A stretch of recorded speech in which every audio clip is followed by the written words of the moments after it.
ബീഹാർ തെരഞ്ഞെടുപ്പിൽ തേജസ്വി യാദവിനെ മഹാസഖ്യം മുഖ്യമന്ത്രി സ്ഥാനാർത്ഥിയായി പ്രഖ്യാപിച്ചേക്കും.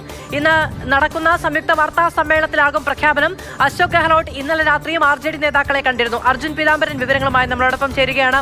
അർജുൻ, രാഹുൽ ഗാന്ധിയെ തേജസ്വി പലപ്പോഴും നേതാവായി പ്രഖ്യാപിക്കുമ്പോൾ ബീഹാറിന്റെ മുഖ്യമന്ത്രി ആരെ എന്ന ചോദ്യത്തിന് തിരിച്ചങ്ങനെ ഒരു പ്രഖ്യാപനം ഉണ്ടാകുന്നില്ല എന്ന പരിഹാസം എൻഡിഎ ഉന്നയിക്കുന്നുണ്ടായിരുന്നു. ഇതായപ്പോൾ ഇന്നത്തേക്ക് ഒരു സമവായമായിരിക്കുന്നു. ചില മണ്ഡലങ്ങളിലൊക്കെ സൗഹൃദ മത്സരമെങ്കിലും തേജസ്വി തന്നെയാണ് മഹാസഖ്യത്തിന്റെ മുഖ്യമന്ത്രി സ്ഥാനാർത്ഥി എന്ന ഔദ്യോഗിക പ്രഖ്യാപനം ഇന്നുണ്ടാകും.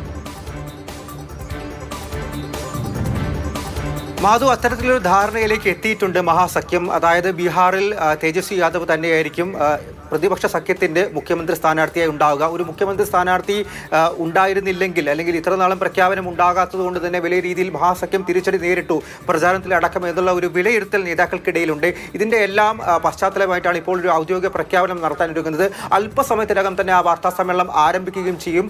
വേദിയിലേക്ക് തേജസ്വി യാദവ് അടക്കമുള്ള നേതാക്കൾ എത്തിയിട്ടുണ്ട്. ഗെഹ്ലോട്ട് അടക്കമുള്ളവർ അവിടെയുണ്ട്. ഏറ്റവും പ്രധാനപ്പെട്ട കാര്യം, ആ വാർത്താ സമ്മേളനം നടക്കുന്ന വേദിയിലെല്ലാം തന്നെ തേജസ്വി യാദവ് എന്നുള്ള ഒരു വ്യക്തിയുടെ മാത്രം പോസ്റ്ററുകളാണ്, ചിത്രങ്ങളാണ് ഇപ്പോൾ പതിപ്പിച്ചിരിക്കുന്നത് എന്നുള്ളതാണ് മറ്റൊരു പ്രധാനപ്പെട്ട കാര്യം.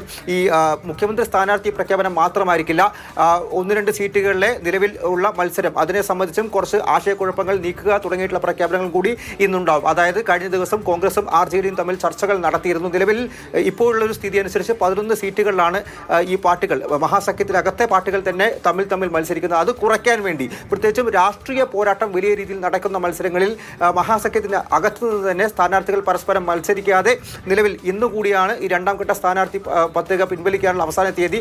ഇന്നത്തോടു കൂടി ഒരു സമയം ഉണ്ടാക്കാൻ, അതായത് 5-6 സീറ്റിലേക്ക് മാത്രമായി ഈ സൗഹൃദം മത്സരം ചുരുക്കാൻ വേണ്ടിയിട്ടുള്ള പ്രഖ്യാപനങ്ങളിലേക്കും ഇന്ന് പോയേക്കും എന്നുള്ളൊരു കാര്യം തന്നെയാണ് നിലവിൽ മനസ്സിലാക്കാനായിട്ട് സാധിക്കുന്നത്. അതായത് നിലവിൽ ഇപ്പോൾ മഹാസഖ്യത്തിനകത്തുള്ള ചെറിയ രീതിയിലെങ്കിലുമുള്ള ആശയക്കുഴപ്പങ്ങൾ അത് പൂർണ്ണമായി നീക്കി ഒരു വ്യക്തത കൊണ്ടുവരിക, അത് ജനങ്ങൾക്ക് മുന്നിലേക്ക് വ്യക്തമാക്കുക, പ്രഖ്യാപനത്തിലൂടെ വ്യക്തമാക്കുക എന്നുള്ള കാര്യം തന്നെയായിരിക്കും. എന്തായാലും ഏറ്റവും പ്രധാനപ്പെട്ടത് മുഖ്യമന്ത്രി സ്ഥാനാർത്ഥിയുടെ പ്രഖ്യാപനമാണ്. അത് ഇപ്പോൾ CPI, ML അടക്കമുള്ള പാർട്ടികൾ ഇതിനോടകം തന്നെ വ്യക്തമാക്കിയിട്ടുണ്ട് തേജസ്വി തന്നെയായിരിക്കും എന്നുള്ളത്. കോൺഗ്രസിനെ പറ്റി ഔദ്യോഗികമായൊന്നും സ്ഥിരീകരിച്ചെങ്കിൽ പോലും അല്പസമയത്തിനകം തന്നെ ആ പ്രഖ്യാപനം ഉണ്ടാകുമെന്നുള്ള കാര്യമാണ് നിലവിൽ ഉറ്റുനോക്കുന്നത്.